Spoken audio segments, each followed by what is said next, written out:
Hi, Todd.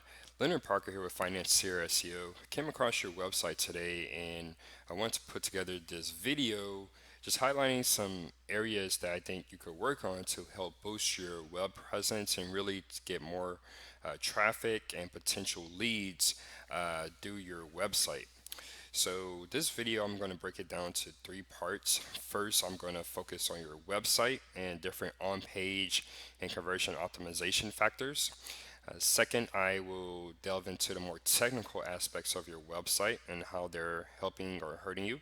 And then at the end of the video, I will talk about link building, and pretty much that's broken down into citations and business listings and other backlinks. So I'll start right here with your website.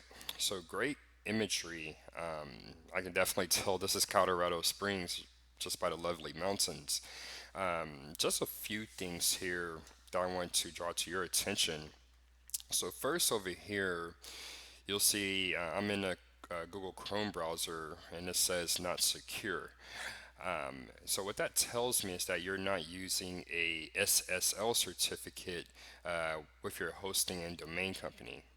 So if I click on this message, it says your connection to the site is not secure. You should not enter any sensitive information on this site, for example, passwords or credit cards, because it could be stolen by attackers. So I don't, from what I've seen on your website, it doesn't look like you're asking anyone for credit card information, but you have to think from the perspective of a person who lands on your site. So if they're coming to you to manage their money, and the first message they're seeing is that it says not secure, that doesn't lend to building that trust with them. And yeah, you just from a trust standpoint, you want to make sure that this has a nice secure message. So this is an example of what it would look like if you had that SSL certificate. Not only that, but really soon Google is going to start using that SSL certificate, that security message, as a ranking factor. Right now, there was a recent study done by Moz. It's a very popular internet blog and company, that over 50% of the page one rankings have that secure rating. So, and this is something that I do offer clients. Do our hosting plan, we would install that SSL certificate and manage any technical issues that you have with your website. So if that is something that you would like to upgrade to, I would definitely be open to chatting. So that's that. Something else that I noticed with your homepage here, I noticed that you don't have any type of strong call to action here, anywhere here on the home page. So, and then I have to click through. I'm going to your blog page now.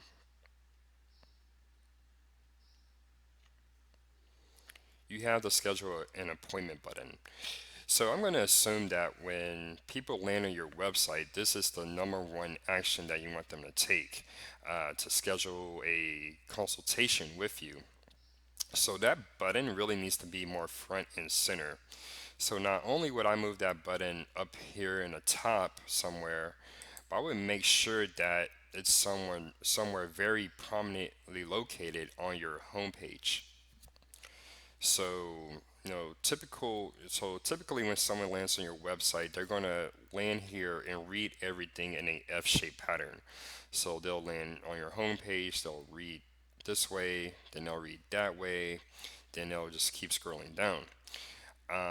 So I don't see that call to action anywhere in their line of sight. So definitely something to consider there to really help with your conversion optimization and take better advantage of the traffic that your website is already receiving from the search engines. And then again, I think that yellow button, it does stand out because you're using a blue scheme here, and that yellow button is a really strong contrast to your current color scheme. So that's good as is. Okay. One last thing. Actually, I have two more things here. For your services tab, it's great that you have an investment management page, but let's click through to your comprehensive page. Now, I understand that this is a comprehensive financial planning with your financial planning coach, and you also include that here in the title tag. But you want to make sure that you're using a phrase that people are actually searching for in Google. This is called your H1 tag, and it's the probably the most important element, on-page element of your SEO, because not only does it tell Google what your web page is about, but it also tells a potential client who finds you in Google search results exactly what they're going to get when they go to your page. But you want to make sure that this is optimized for SEO. So, depending on, I typically use a free tool from Google called the Google Search Console. And with that tool, if it's installed on your website, you can see exactly how people are searching for your services and what type of search queries your website is showing up for. And just from my experience, comprehensive financial planning is not a common term that is used, at least by people seeking these services. So something like holistic financial planning or financial planning with the location, I think would be a better fit here. Another thing I want to bring to your attention, and this actually applies for every page, even your home page, for your, see this little box that just popped up here, it's called your title tag. And it's another way that Google knows exactly what your website is about, your web page is about. So you're doing some really good things here. You have your what the page is about. What I would consider adding is your location, so Colorado Springs. So something like comprehensive financial planning in Colorado Springs or Colorado Springs comprehensive financial planning. And then I always like to use a little pipe symbol. So this guy right here. And then at the end of that, the second half, put your brand or your firm's name. So level 5 financial. Because not only does that really help Google figure out exactly what that page is about, but it also helps associate your brand, your firm, with this service. And that's really important when you're thinking about Google page rankings. So, uh, and then my last thing for your website, your blog. So I noticed your last blog was from 2016, and I definitely get it. It's definitely a challenge keeping your blog updated. One thing that might help, just have a consistent plan. So I actually have a few tips for this. First, just try blogging once a month, and make that consistent. And you can work on it a little bit every weekend, and at the end of the month, you'll have a full-fledged blog. If that doesn't work, there are many tools out there where you can talk into your usually your mobile phone, and it will pretty much transcribe what you're saying. So if there's some new topic out there in the news that you think really applies to your target audience and your current clients, then just get on your phone and start talking about it. And that what that app would do is transcribe your words, and then you can go back in and clean up any grammar or editing issues. But I find that really helps clients because that's something you can do 30 minutes at the start of your day. Once you're reading news articles related to your service offerings. The last idea, and it's called content curation, where basically you would follow, let's say, 5 or 6 blogs that are related to the services that you offer, and that you really agree with the perspectives that those website or those blog writers write on. And then pretty much every week or every other week, you would take 3 of the 4 best articles, and then just add your commentary. And that commentary altogether can be 1 paragraph long, because not only are you sharing the best content out there with your blog readers, but you're also adding your commentary, your unique spin to it. So it's just not like you're just copying and pasting from another website. So that's perfectly okay. And just like in school, you want to make sure that you attribute that content back to the original website that you found it on. So that's just some ways you can really get that blog and that content marketing process rolling. Honestly, 20% of content marketing and blog marketing is actually writing the content. 80% and where you'll get the bulk of the results is from actually promoting it out on your different social media channels. So I see you have those here, promoting it on different social bookmarking sites like Medium, Stumble Upon, Tumblr, WordPress.org. Make sure that those properties are branded Level 5 Financial. So even if someone lands on one of those sites first, they still know that it would come from your firm. And you also want to try repurposing some of your content. So let's say one of the blog topics that you already have here, lower your tax bill with year-end planning. Maybe next year or towards the end of next year, December 2017, you can create a video. That's just another way for people to consume your content, but also with video, you can add that on YouTube, which is the second largest search engine right after Google. And that's just a better way to get more exposure and awareness for your firm. I do have one last tip for your website, but I will get into that at the end. Now I will talk about some of the technical aspects of your website. So this is Google's mobile friendly test. So your page is mobile friendly, which is great. You're ahead of the curve there. And that's important because more and more people are using their mobile devices to surf the web. And Google is actually making this it's currently a major ranking factor now. So it's good that you're ahead of the curve there. The next page I'm looking at here are your results from Google PageSpeed Insights. It's another free tool from Google. And you can see here I just plug in your website URL and it gives you a score on a scale of 100 on how fast your website loads. So you can see it gives you a score for your mobile version of your website and a score for your desktop version of the website. And typically I like to see this score around at the minimum 85 out of 100. But you can see you have a desktop score of 68 and a mobile score of 55. And you can see here, Google, they offer you several suggestions on how you can improve that page load speed.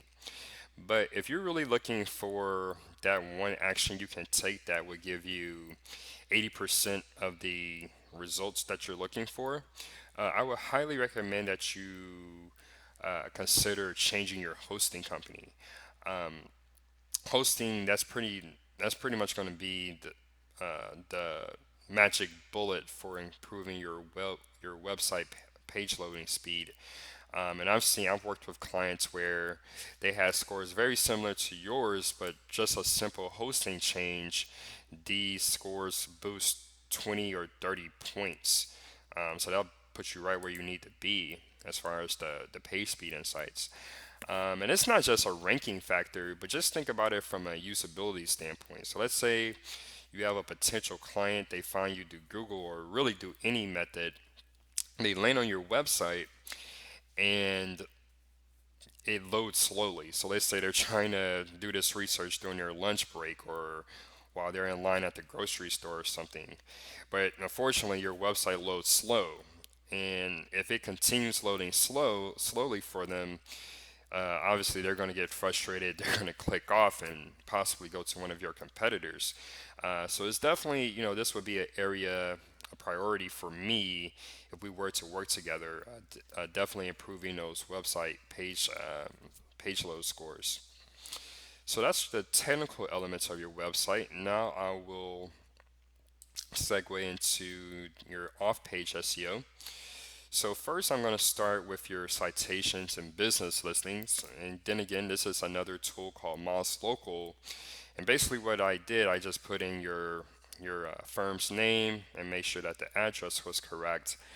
And this tool, it gives you a score on a scale of 100 of just how well your business, your firm is represented across the web. And you can see you have a score of 11%, which shows there's definitely a big area of opportunity here. And the biggest area are incomplete listings. So for many of these websites, so these websites consist of Facebook, like a Facebook business page, a city search page, insiders pages, a Google Plus page, a Yelp page, and so forth. You don't have any listing at all. And then for some of those that you already do have, such as Bing and Yelp, you're missing information. So what this bubble tells me right here is that you're missing photos for these listings. And you have to think about this. Google is a robot. As smart of a search engine, as smart as those algorithms are, it's still a robot. So it can't discern like a human can that, okay, your website, you're a legitimate financial advisory firm, and you offer great services to clients. So the way it works is that it's going to look at these listings, and if you have several listings that don't even exist, or you have listings with missing information, then that takes away your credibility points with Google, and that's just another way that they rank local based businesses, just how credible you are. And then, it's also important for your potential clients that are looking through the search engines. If they can't find you on some of these websites, then that leaves less opportunities for you to get their business. So, definitely, that's a big area for cleanup there. And that's something that my team and I offer clients. Now, lastly, I'm going to look at your backlinks. So you can see here I have, this is another tool. I've put in your website URL along with some of your competitors' URLs. And what I see here, really the two metrics that you want to pay attention to here are referring domains and backlinks. And I'll sort it here so you can see from most to least. You see that among your competitors, you have the least referring domains. And I'll back up a bit here. So, a real life, real world analogy for referring domains and backlinks.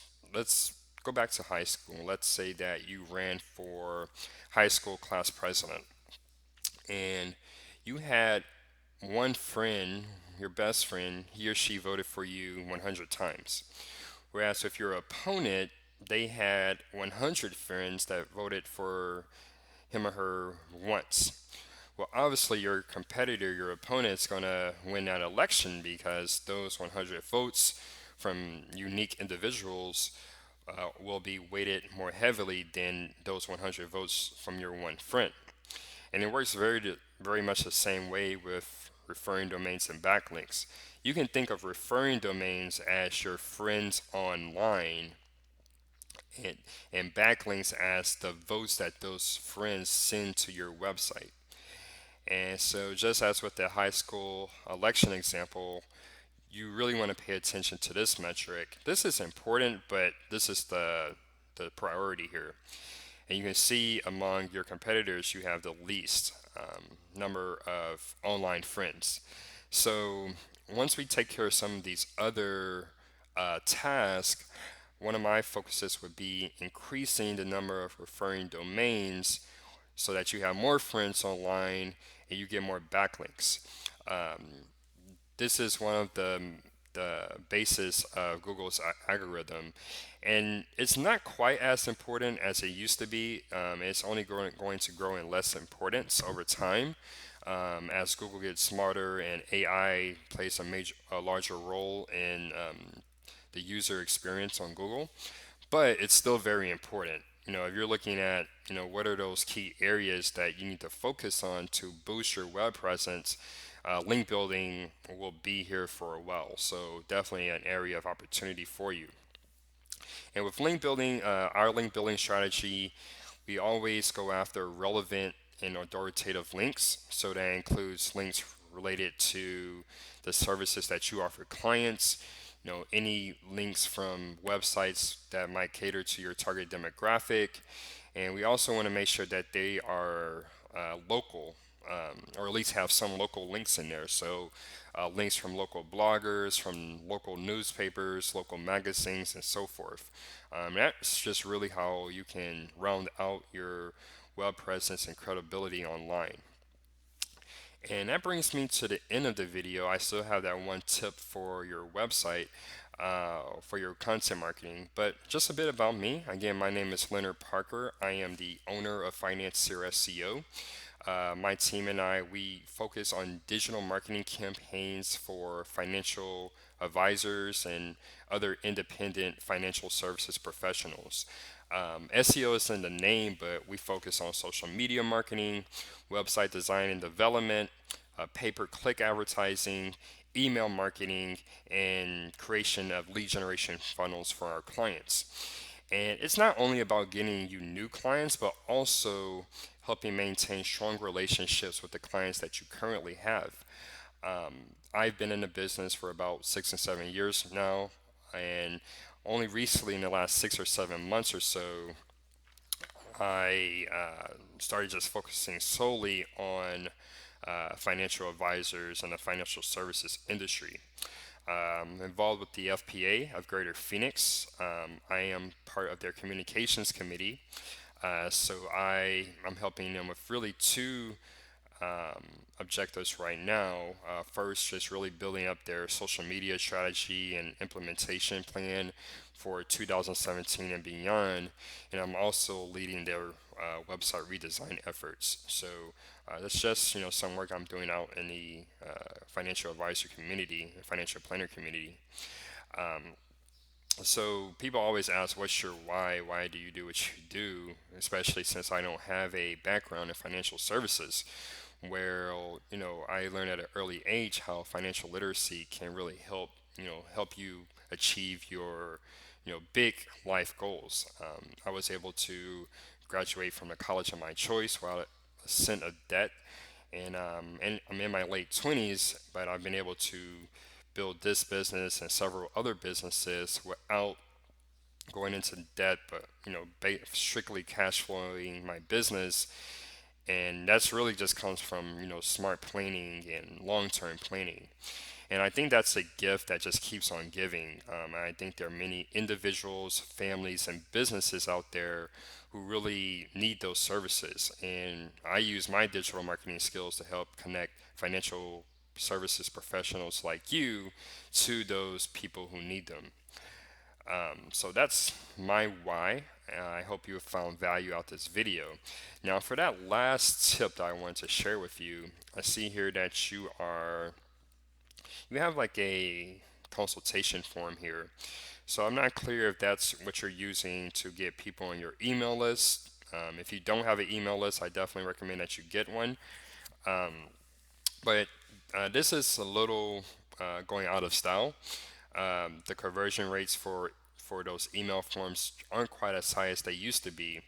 So what's really in trend now are what's called push notifications, and probably the most prominent provider of this service is called Push Crew. And I'm sure you've seen it where you'll land on a website and it'll have a pop-up that you want to receive notifications from this site when they update their content.